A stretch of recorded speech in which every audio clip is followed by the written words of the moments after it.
Olá, pessoal. Espero que estejam todos bem. Meu nome é Isaura e hoje eu vou falar com vocês um pouquinho sobre células-tronco pluripotente induzidas. Esse tópico está inserido no organograma do nosso curso na etapa de terapia e produção de células. Bom, então o que são células-tronco? Basicamente são células indiferenciadas, capazes de se dividir de forma indefinida e se diferenciar em diferentes tipos celulares. Isso significa que são capazes de dar origem a células especializadas, maduras, dos mais diversos tipos celulares de um organismo. Falando um pouquinho sobre o histórico, inicialmente em 1960 houve a descoberta das células-tronco hematopoéticas, que são aquelas células precursoras das células sanguíneas.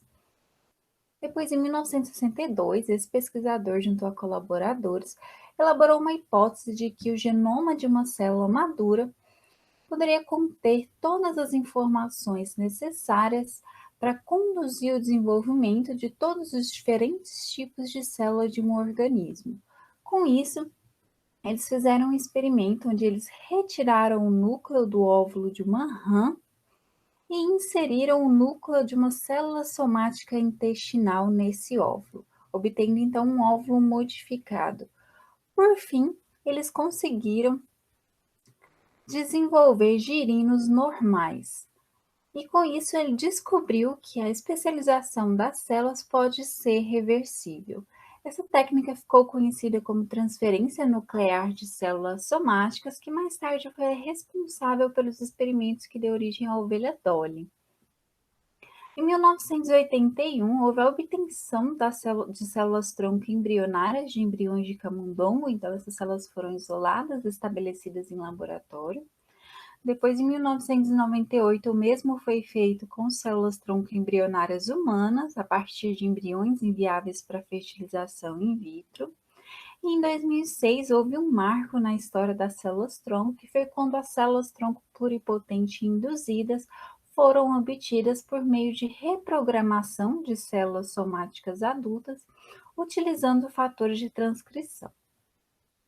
Em 2012, os pesquisadores responsáveis pela obtenção dessa técnica de indução à pluripotência e pela transferência nuclear de células somáticas compartilharam o Prêmio Nobel de Fisiologia ou Medicina por suas descobertas de que as células maduras poderiam ser reprogramadas em um estado pluripotente. Como as células-tronco são classificadas? Elas podem ser classificadas de acordo com a sua fonte ou de acordo com a sua potência, que significa então a extensão em que elas podem se diferenciar.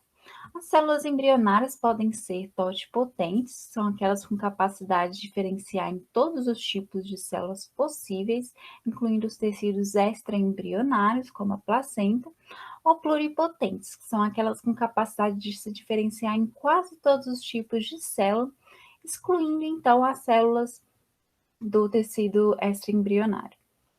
As células-tronco fetais podem ser pluripotentes ou multipotentes, sendo as multipotentes aquelas com capacidade de se diferenciar em um grupo de células mais intimamente relacionadas, como, por exemplo, as células-tronco hematopoéticas. As células adultas podem ser tanto pluri, multi, óligo ou unipotente. Então, as oligopotentes são aquelas com a capacidade ainda mais restrita de diferenciação, como, por exemplo, as células-tronco linfóides, que dão origem às células B e T do sistema imune.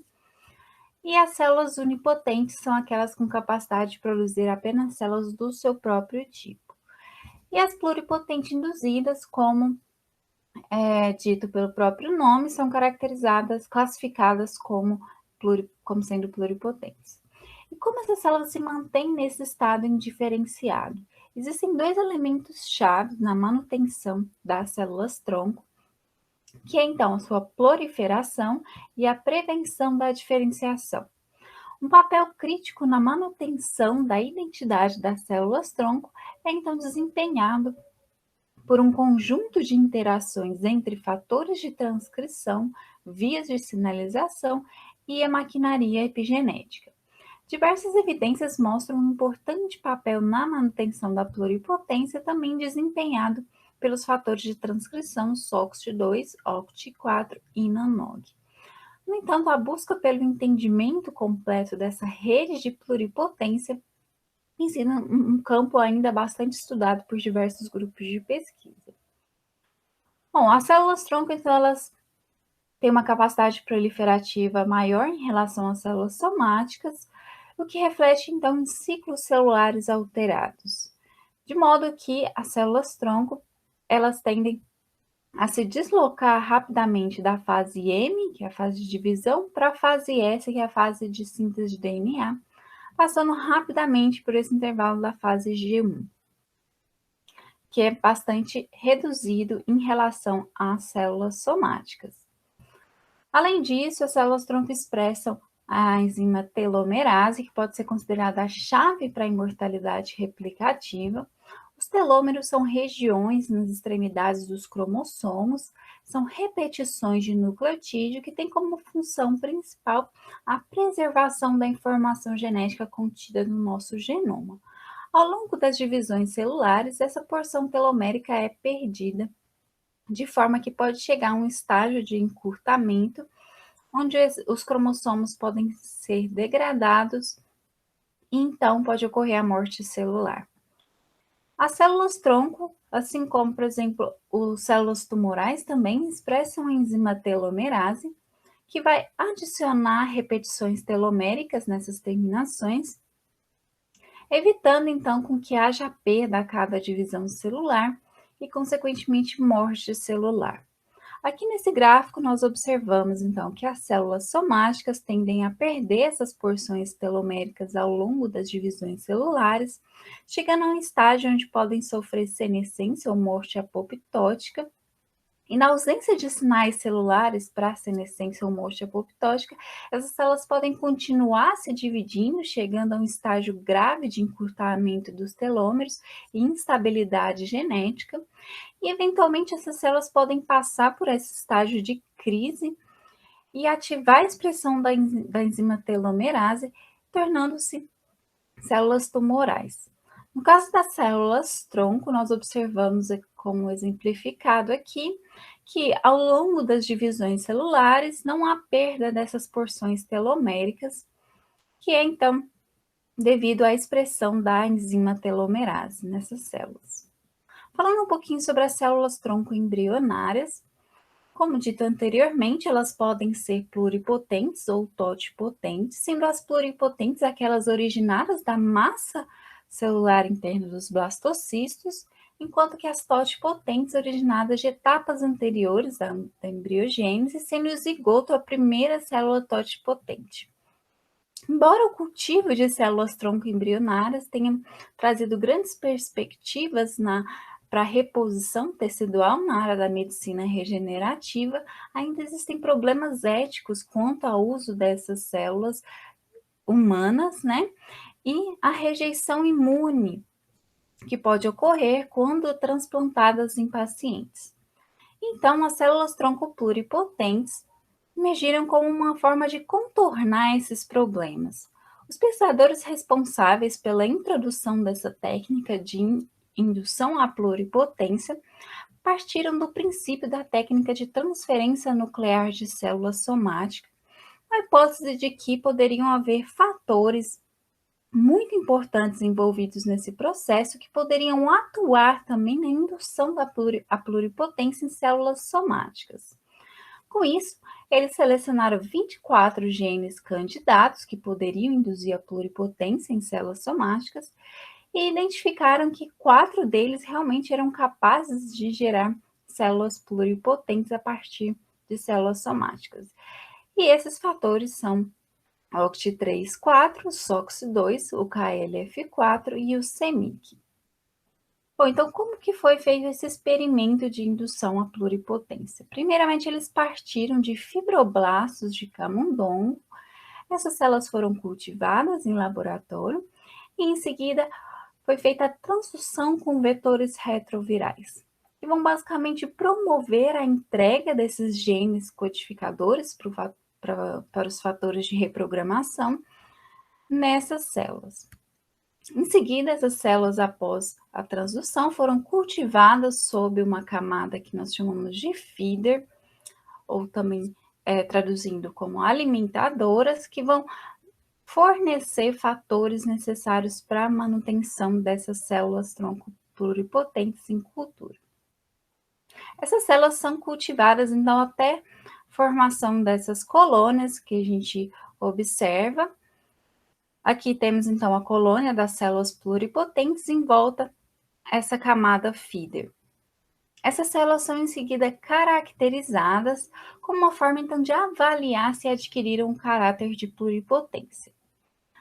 Essa caracterização, de modo geral, ela pode ser feita por meio de análises morfológicas, a capacidade de formar teratomas, que são tumores compostos por diversos tipos de tecidos, análise do cariótipo para identificar possíveis anormalidades, análise de marcadores de pluripotência, como, por exemplo, o SOCT2, o NANOG e o OCT4, análise dos padrões de metilação e ensaios funcionais, de diferenciação em folhetos endodérmicos, ectodérmicos e mesodérmicos. Bom, e como que esses fatores induzem essa pluripotência nas células? Inicialmente, o CEMIC ele vai atuar em alvos, que vai promover aumento da proliferação e transformação dessas células, ele vai induzir a acetilação global de estonas, levando então à abertura da cromatina. O KLF4 ele atua de forma a inibir a apoptose por meio da inibição da expressão de P53, que é um fator de transcrição associado à promoção de morte celular. E o CEMIC e o KLF4 atuam de forma complementar, sendo que o CEMIC ele pode levar a aumento nos níveis de expressão de P53, então o KLF4 vai inibir essa ação do CEMIC, enquanto que o KLF4 ele pode diminuir as taxas proliferativas da célula, então o CEMIC ele vai atuar esse efeito antiproliferativo do KLF4. Então, o balanço na expressão dessas duas proteínas é essencial para esse processo de indução à pluripotência. Uma vez que a gente tem a cromatina remodelada, aberta, os fatores OCT3, 4 e SOX2 vão atuar nos seus loci gênicos endógenos, então, promover a reativação de um loop regulatório que vai levar à remodelação da cromatina de outros genes associados à pluripotência e levar também à ativação gradual da rede de fatores de transcrição de forma semelhante às células tronco embrionárias. Bom, as células tronco pluripotentes são semelhantes às células tumorais em muitos aspectos, como a imortalidade e a rápida proliferação. Então, o OCT3/4 vai atuar também mudando o destino da célula tumoral para a célula tipo célula embrionária, célula tronco embrionária. E o SOX2 também vai atuar auxiliando na condução da pluripotência. Bom, existem algumas dificuldades relacionadas a essa técnica inicialmente descrita, que é o uso do fator CEMIC, que é um proto-oncogene, que eventualmente pode se tornar um oncogene. E o uso de retrovírus como vetores de transdução, que promove, então, a integração desses genes de reprogramação ao DNA genômico da célula-alvo. E essas duas propriedades estão associadas a um maior risco de desenvolvimento de tumor, o que dificulta, então, a aplicabilidade clínica. Entanto, estudos posteriores visaram, então, otimizar esse processo de indução da pluripotência, pelo próprio grupo, que descreveu inicialmente a técnica. Eles também realizaram o processo de indução utilizando fibroblastos humanos adultos. Outros grupos, então, conseguiram reprogramar as células utilizando fatores diferentes, como, por exemplo, aqui substituindo o CEMIC e o KLF4 por NANOG e LIN28, e outros estudos substituindo todos os fatores descritos inicialmente. E estudos também demonstrando uma alta eficiência de reprogramação, visto que o trabalho inicial tinha uma eficiência apenas de aproximadamente 0,02%, e que a gente pode observar nesse trabalho uma eficiência próxima a 50%. Bom, falando um pouquinho sobre os métodos de reprogramação, existem os métodos virais e os métodos não virais. Dentro deles, existem aqueles que promovem a integração ao genoma da célula-alvo e a não integração ao genoma. Aqueles que promovem a integração ao genoma tendem a ter uma expressão constitutiva desses genes na célula, enquanto que aqueles que não integram ao genoma têm uma expressão transiente, ou seja, por um determinado período de tempo. Dentre os métodos virais que integram ao genoma, nós temos os lentivírus e os retrovírus, como comentado anteriormente, que foi utilizado na técnica inicialmente descrita de reprogramação. Quanto aos métodos virais que não integram ao genoma, nós temos os adenovírus e os sendavírus. Os métodos não virais que integram ao genoma podem ser, então, DNAs plasmidiais, transposons, enquanto que aqueles que não integram ao genoma, então, vetores episomais, RNAs ou microRNAs, e proteínas e pequenas moléculas. Muitos esforços têm sido feitos no sentido de evitar a manipulação genética para promover essa reprogramação. Então, muitos grupos de pesquisa têm voltado para identificação de proteínas, pequenas moléculas que promovem, então, a indução à pluripotência. Bom, cada um desses métodos possui as suas vantagens e limitações que devem ser avaliadas cuidadosamente, né, antes de escolher o melhor método. Aqui nós observamos nesse gráfico que relaciona eficiência e segurança, os retrovírus e os lentivírus, embora eles tenham uma boa eficiência de reprogramação, eles têm uma baixa segurança exatamente por promover essa integração ao genoma. Enquanto que os adenovírus têm uma segurança um pouco maior, no entanto, uma eficiência não muito elevada. E aqui, nessa escala, nós observamos, então, o Sendai vírus com uma ótima eficiência e segurança média. Depois, então, os transposons, os vetores epissomais, as pequenas moléculas e as proteínas, como sendo, então, aquelas que possuem menor eficiência de reprogramação.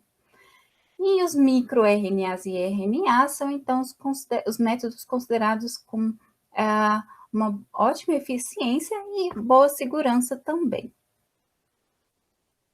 Bom, a partir, então, dos anos seguintes, outros métodos de reprogramação foram sendo realizados por diferentes grupos de pesquisa, aqui, por exemplo, exemplificando o uso das pequenas moléculas, de RNAs, microRNAs e vetores plasmidiais.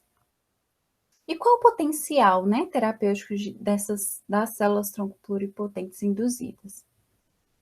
Primeiramente, elas permitem um tratamento personalizado, uma vez que elas podem ser derivadas do próprio paciente a ser tratado. Então, com isso, vão ser geneticamente idênticas, né, ao paciente, reduzindo o risco de rejeição imune. A fonte de células ela é obtida de forma fácil e não invasiva, podendo ser, por exemplo, somente por uma retirada de sangue. Elimina questões éticas associadas ao uso de células-tronco embrionárias, como comentado anteriormente. O uso para modelagem de doenças, uma vez que você pode desenvolver diferentes tipos celulares contendo determinada doença genética, por exemplo, onde você pode, então, estudar a fisiopatologia dessa doença in vitro. E o screening de alto desempenho para a identificação de novas drogas e predição de toxicidade. Bom, uma vez que se tem as células tronco pluripotente induzidas, o intuito é promover a diferenciação em determinado tipo celular específico. O processo de diferenciação ele pode ser espontâneo ou controlado, de modo que o processo controlado tem como intuito recapitular o desenvolvimento normal dessa célula in vivo. Então, Essa diferenciação ela é caracterizada por etapas consecutivas de tratamentos com citocinas ou moduladores de sinalização em doses específicas que vão ativar ou inibir as principais vias de sinalização que controlam a diferenciação de forma semelhante com o que ocorre durante a organogênese in vivo. Bom, para obter então esse processo de diferenciação de forma eficiente, né, sendo que no final tem as células maduras, é necessário um controle refinado da concentração, a duração e a etapa em que esses tratamentos são aplicados às células. Bom, de modo geral, as etapas que envolvem um processo de diferenciação têm como inicialmente a formação de corpos embrióides, que tem como intuito mimetizar a organização celular no início, né, da embriogênese. A formação do folheto embrionário, que vai depender, então, do tipo celular em que você quer diferenciar. Podem ser aqueles tecidos derivados do folheto mesodérmico, ectodérmico ou endodérmico. Formação de células precursoras. E, por fim, então, a etapa de especificação e maturação, que é quando espera-se que as células estejam maduras e funcionais. Bom, falando um pouquinho sobre a estratégia desenvolvida no nosso grupo, que tem como intuito a obtenção de células produtoras de insulina a partir de células-tronco, como então uma forma de estabelecer estratégias terapêuticas para o tratamento do diabetes mellitus tipo 1. Contextualizando um pouco, o diabetes mellitus tipo 1 ele é caracterizado pela destruição autoimune de células beta-pancreáticas, que são aquelas células produtoras de insulina. Consequentemente, vai ocorrer então aumento da glicose sanguínea, levando a uma hiperglicemia. E quando não tratada adequadamente, com o tempo, esse quadro pode levar a consequências graves como derrames, cegueira, ataques cardíacos, falha no funcionamento renal e até mesmo amputação de membros. Bom, dentre os métodos existentes para o tratamento do diabetes mellitus atualmente inclui a reposição de insulina, que é basicamente a aplicação exógena de insulina. No entanto, esse método é de difícil controle dos níveis glicêmicos, uma vez que é difícil mimetizar a cinética, né, de produção de insulina, como ocorre nas células beta.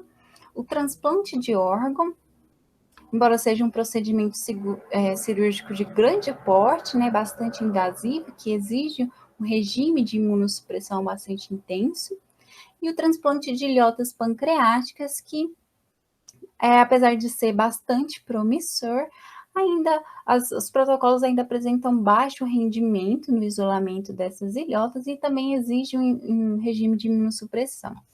Então, a diferenciação de células-tronco em células produtoras de insulina pode ser uma abordagem alternativa bastante promissora nesse sentido. Bom, então aqui representadas as diferentes etapas de diferenciação em célula produtora de insulina, que inclui então inicialmente as células pluripotentes, seguido da formação endodérmica definitiva, precursora pancreática, endócrina pancreática e no final então espera-se obter as células produtoras de insulina semelhante às células beta. Esse processo tem como intuito mimetizar a organogênese pancreática. E aqui nós temos, então, representados os genes marcadores de cada uma dessas etapas, que geralmente são utilizados como uma forma de acompanhar realmente esse processo de diferenciação. O intuito, então, é adicionar tratamentos às células que vão, então, promover a ativação ou inibição das vias envolvidas nesse processo, para, então, obter de forma eficiente as células produtoras de insulina. Aqui demonstrado o cultivo de células durante o processo de diferenciação, desde as células tronco embrionárias, até então aqui a obtenção de células produtoras de insulina, que elas estão coradas com ditisona, que é um corante específico para zinco, sendo que o zinco está presente em grânulos de insulina. Bom, no entanto, devido às complexidades intrínsecas, né, e a nossa compreensão, de certa forma, ainda limitada de todo esse processo, ainda não é fácil reproduzir essas etapas de diferenciação gradual de forma eficiente, que no final a gente consiga, então, obter células realmente maduras e funcionais. Então, nosso grupo ele tem trabalhado no intuito de entender melhor esse processo de diferenciação e otimizar esse processo para, então, elucidar novas estratégias terapêuticas para o diabetes mellitus tipo 1. Bom, era isso que eu queria compartilhar com vocês. Espero que tenham gostado. Muito obrigada. Tchau, tchau.